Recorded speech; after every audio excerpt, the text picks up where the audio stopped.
The night the stars fell wrong.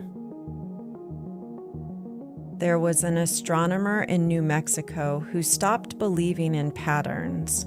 Dr. Victoria Keeler, 36, tenured professor at the Institute for Radio Astronomy, recipient of the MacArthur Fellowship at 32, stood in the control room of the Very Large Array at 3:47 a.m. on a Tuesday in August and watched her entire understanding of the universe collapse. Not metaphorically. The data streaming across her monitors showed something that shouldn't exist, couldn't exist. A pattern in deep space radio signals that violated every known principle of cosmic background radiation, stellar formation, and basic physics. At first, she thought it was equipment failure, ran diagnostics, recalibrated, checked, and rechecked. The pattern remained. Then she thought it was interference, some earthbound signal contaminating the data. Spent 6 hours ruling out satellites, military installations, radio stations, every possible terrestrial source. The signal was coming from deep space, and it was getting stronger. By dawn, Victoria had to face what her instruments were telling her. Something fundamental about the universe was wrong, or changing, or had always been wrong, and humanity had simply never noticed until this exact moment.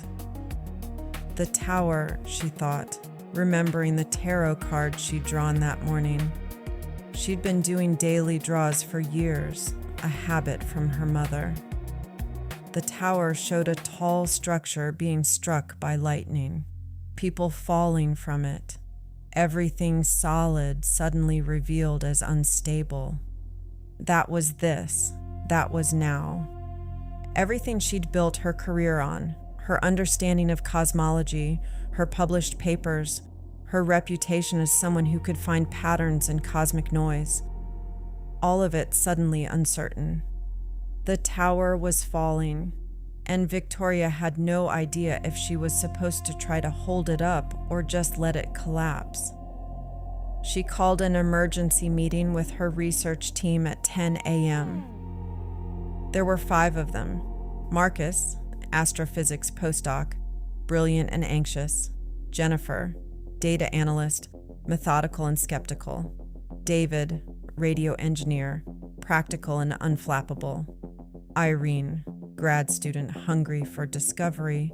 And Dr. Sarah Shaw, senior researcher, Victoria's mentor and closest friend on staff. Victoria showed them the data. The room went silent. "That's not possible," Jennifer said finally. "I know. You've checked for errors?" "Everyone I can think of." "Interference?" "Ruled out." Marcus leaned forward, his face pale. "If this is real, if this pattern is actually coming from deep space, then everything we think we know about cosmic formation is wrong," Victoria finished. "Or incomplete, or we're witnessing something that's never happened before, or..." She stopped. "Or what?" Sarah asked. "Or the universe is changing," Victoria said quietly. "Right now, while we're watching." The implications hung in the air like smoke. David, ever practical, said, "What do we do?" "We observe," Victoria said. "We document. We try to understand what we're seeing, and we don't tell anyone yet. Not until we're absolutely certain this isn't equipment failure or some phenomenon we're misinterpreting." "How long?" Irene asked. 7 days, Victoria said, thinking of the Seven of Pentacles, the card about patience, about tending something uncertain, about waiting to see if your work will bear fruit. "We observe for 7 days. We see if the pattern continues, changes, or disappears. Then we decide what to do." They agreed, though Victoria could see the fear in their eyes. Because if the data was right, then the tower wasn't just Victoria's career falling. It was something much, much bigger. The pattern didn't disappear. It grew stronger. By day 3, they could predict its pulses. By day 5, they'd identified a structure. Not random noise, but something organized, almost musical in its complexity. By day 7, they had to face what they'd all been thinking, but no one wanted to say. This might be artificial. This might be a message. We have to report this, Sarah said. They were in Victoria's office, exhausted after another sleepless night. To the NSF, to NASA, to someone. If this is what we think it is. If we report it now, we lose control of the discovery, Victoria said. It becomes a media circus. Government agencies take over. Our data gets classified or leaked or both. And we never get answers because we're shut out of our own research. Victoria. I need more time, Victoria said. The wheel of fortunes turned, Sarah. I can feel it turning. This discovery, it's the pivot point of everything. Of my career, yes, but bigger than that. Of how humanity understands its place in the universe. And I need to be sure, absolutely sure, what we're seeing before we tell the world that everything they think they know is about to change. Sarah studied her for a long moment. You're afraid? Terrified? Of what? Victoria looked at her hands. Of being wrong. Of being right. Of the tower falling and not knowing what's underneath. Of the fact that the moon card keeps showing up in my readings. Illusion, uncertainty, things not being what they seem. What if we're misinterpreting this completely? What if we report it and we're wrong and my career is over? Or what if we're right and the world isn't ready and everything changes in ways we can't control? Those are very different fears, Sarah said gently. I know, but I'm feeling all of them at once. On day 9, the pattern changed. Not just evolved, fundamentally changed. The pulses that had been regular became irregular. The structure that had seemed musical became discordant. And woven through it all, they started detecting something that looked disturbingly like language. Not English, not anything human, but patterns that had the structure of syntax, of grammar, of organized communication. Someone's talking, Marcus whispered, staring at the visualizations. Or something, Jennifer corrected. Irene was running linguistic analysis programs. It's not any known Earth language, but it has recursive patterns, self-reference, complexity that suggests, she looked up, eyes wide, that suggests consciousness. David, who'd been silent, said what they were all thinking. They're trying to reach us. The room erupted in simultaneous excitement and panic. This was the discovery of the millennium, of all millennia, proof of extraterrestrial intelligence, contact. And they were 5 exhausted researchers in New Mexico, completely unprepared for the weight of what they'd found. We have to report this, Sarah said firmly. Now. This is beyond us. This needs... The power went out, not just in the control room, across the entire VLA complex. Backup generators kicked in, but the sensitive equipment they'd been using to track the signal. Gone. The data stream, the pattern, the potential first contact with non-human intelligence. Disappeared into silence. Equipment failure, the tech team determined after 3 hours of investigation. Freak power surge, fried the primary circuits. We can rebuild, but it'll take weeks, maybe months. Victoria stood in the disabled control room and felt the tower's full weight. Everything collapsing, the foundation proven unstable, the certainty she'd built her life on suddenly revealed as fragile. The data was corrupted, the backups had been damaged. What remained was partial, incomplete, possibly compromised. They had observed something extraordinary, possibly the most important discovery in human history. And now they couldn't prove it.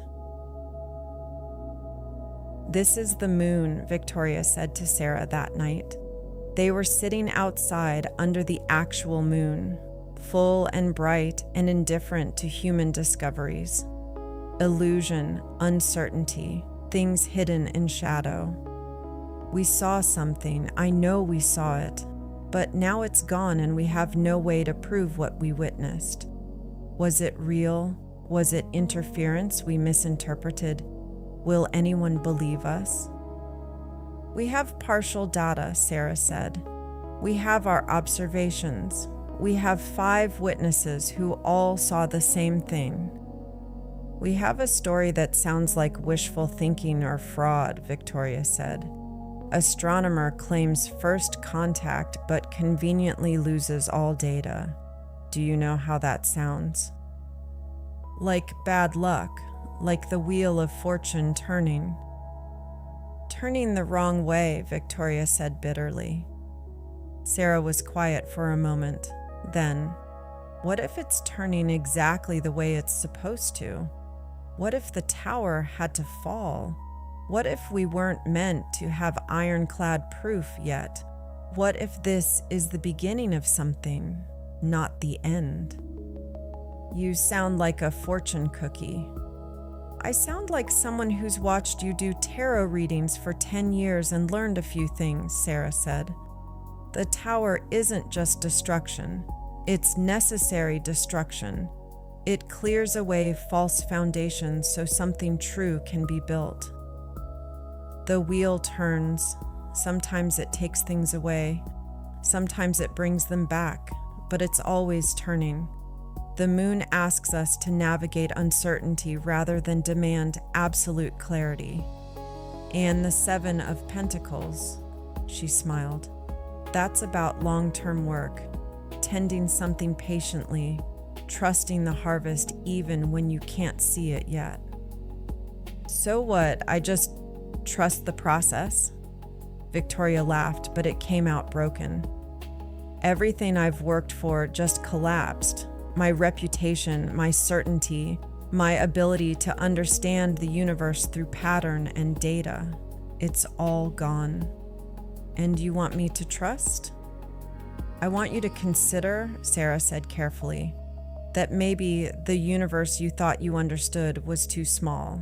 And this," she gestured at the sky, at the stars, at the vastness. "This is the invitation to understand something larger, even if you can't prove it yet, even if it means sitting with uncertainty." Victoria took a leave of absence from the Institute, not because she wanted to, because she needed to, because she couldn't stand being in the control room, staring at rebuilt equipment, waiting for a signal that might never come again. Because every time a colleague asked how her research was going, she felt the tower falling again. Her reputation, her certainty, her sense of self. She went home to her small house in Socorro and tried to figure out who she was when she wasn't Dr. Victoria Keeler, award-winning astronomer, finder of patterns, understander of cosmic truths. The answer was, she had no idea.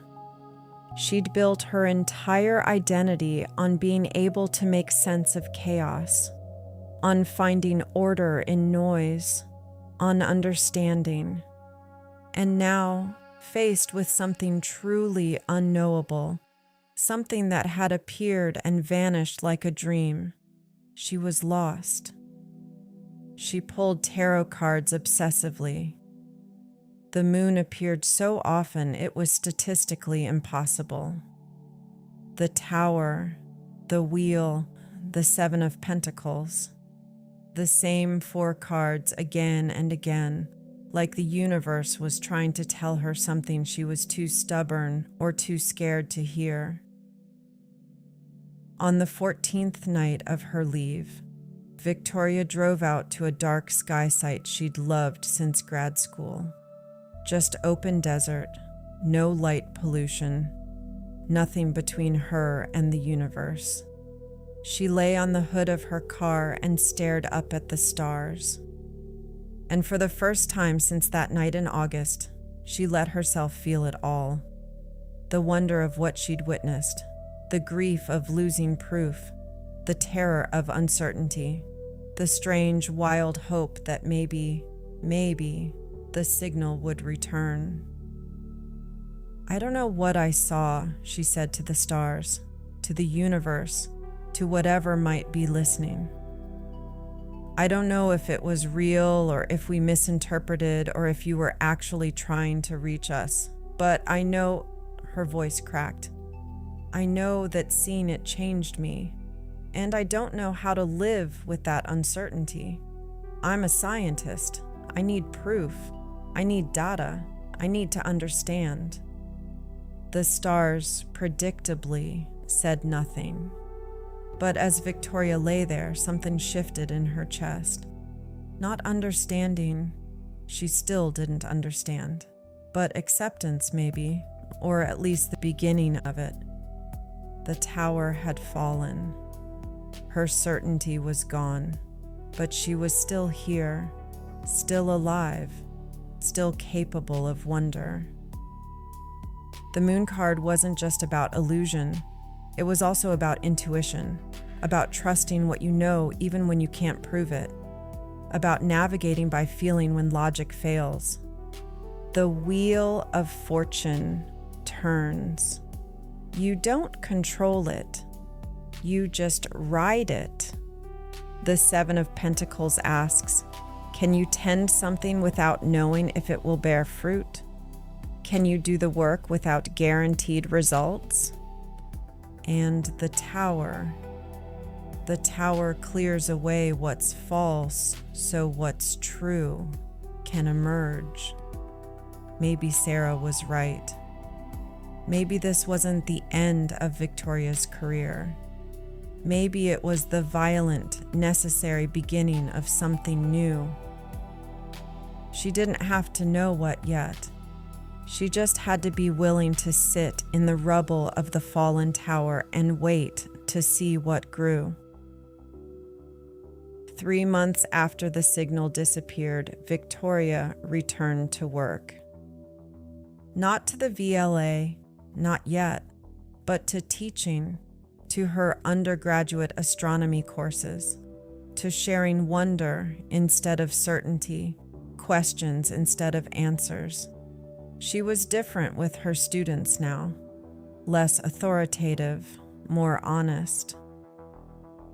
We don't actually understand most of the universe, she told them. Dark matter, dark energy. We've named them, but we don't know what they are. We have theories, models, mathematics. But the universe is far stranger than we can prove. And maybe that's okay. Maybe the point isn't to understand everything. Maybe the point is to stay curious, to keep looking, to be willing to be wrong. One student, bright-eyed, eager, raised her hand. But isn't science about finding answers? Science is about asking better questions, Victoria said.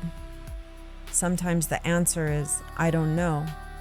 Sometimes the answer is, I saw something I can't explain or prove, and I have to live with that uncertainty. That sounds frustrating, the student said. It is, Victoria agreed. It's also the most honest relationship you can have with mystery. After class, Sarah found her. "You sound different." "I feel different," Victoria said.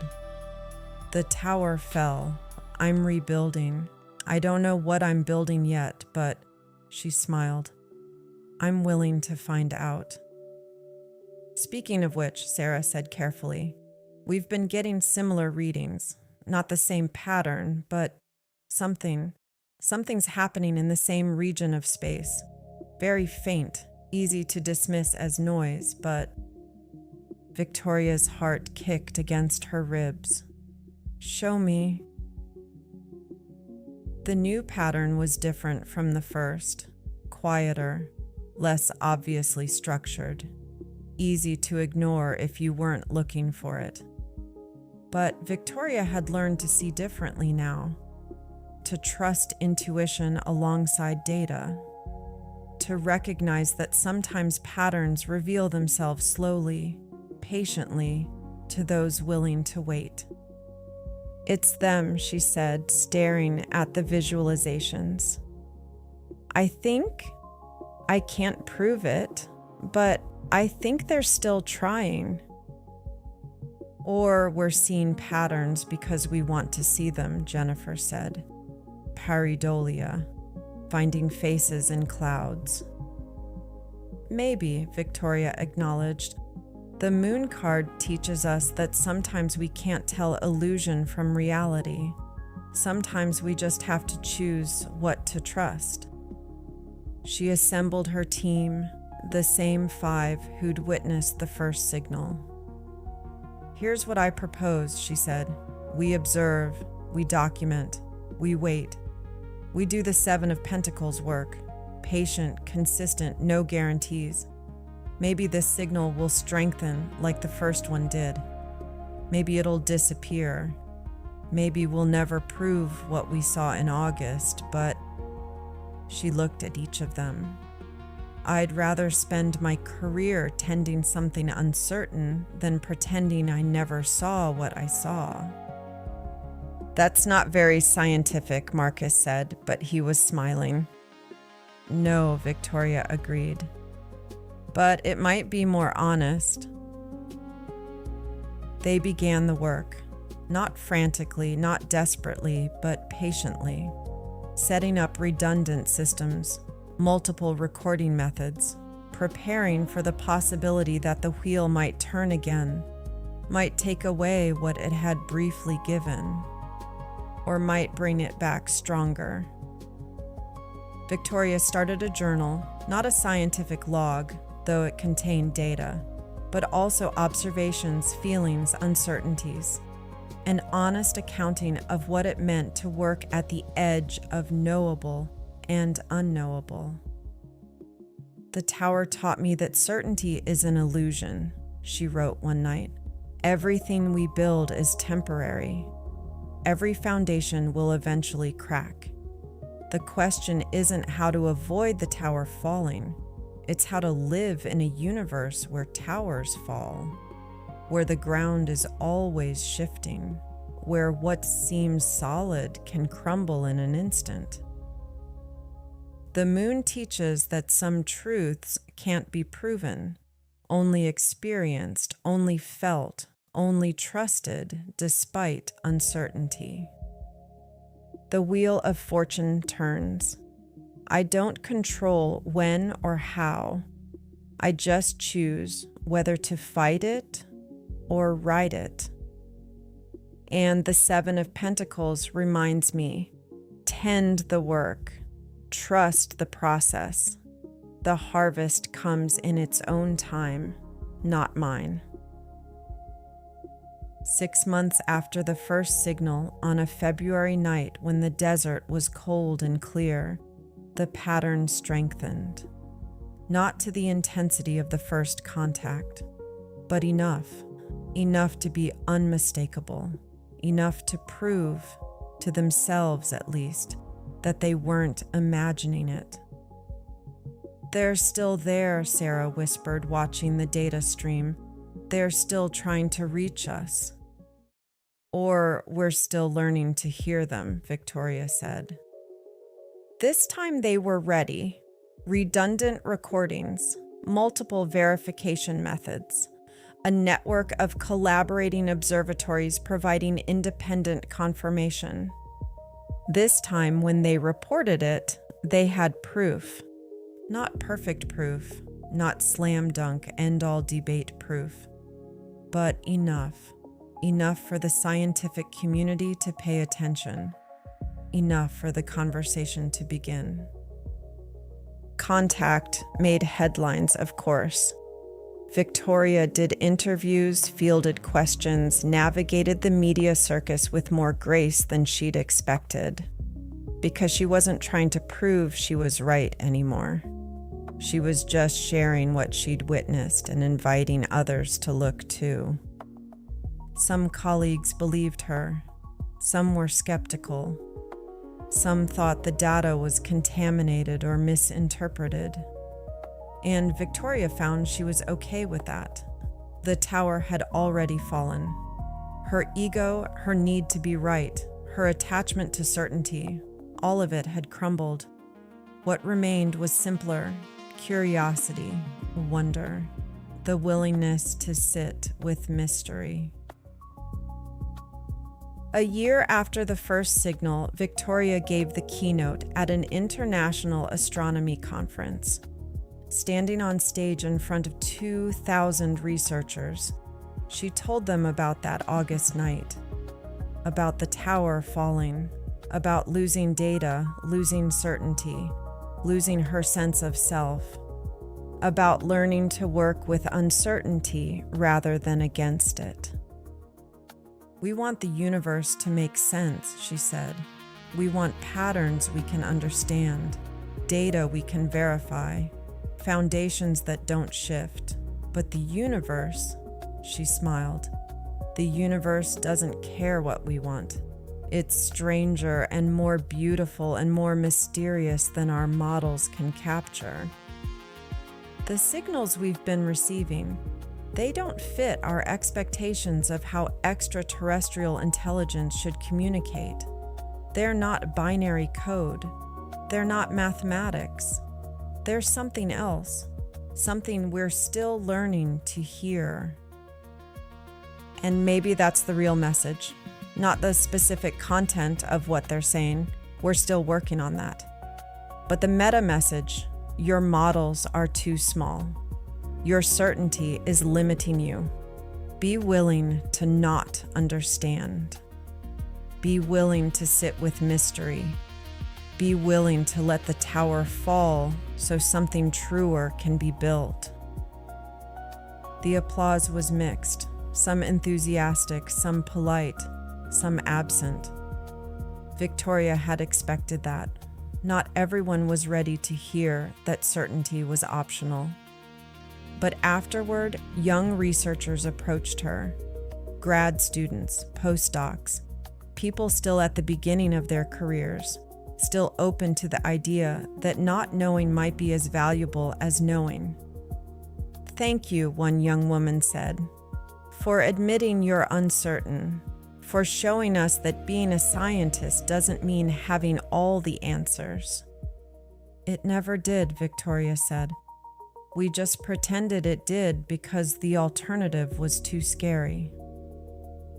That night, alone in her hotel room, Victoria pulled her tarot deck and drew 4 cards: the Tower, the Moon, the Seven of Pentacles, the Wheel of Fortune. The same 4 that had been following her for a year. But now, looking at them, Victoria understood they weren't warnings or prophecies. They were instruction manual for living in an uncertain universe. Let the false towers fall. Trust your intuition through the darkness. Tend the work patiently. Ride the wheel when it turns. She tucked the cards back into the deck and looked out at the city lights, at the sky beyond them where the stars waited, and felt something she hadn't felt in years. Not certainty, but peace with the lack of it. The universe was speaking. She was learning to listen. And she didn't need to understand everything to know it was real. The tower had fallen. The moon shone on the rubble. The Seven of Pentacles grew slowly in the cracks. And the wheel turned, always turned, bringing endings and beginnings in equal measure. And Victoria Keeler, astronomer, pattern finder, student of mystery, was finally okay with that.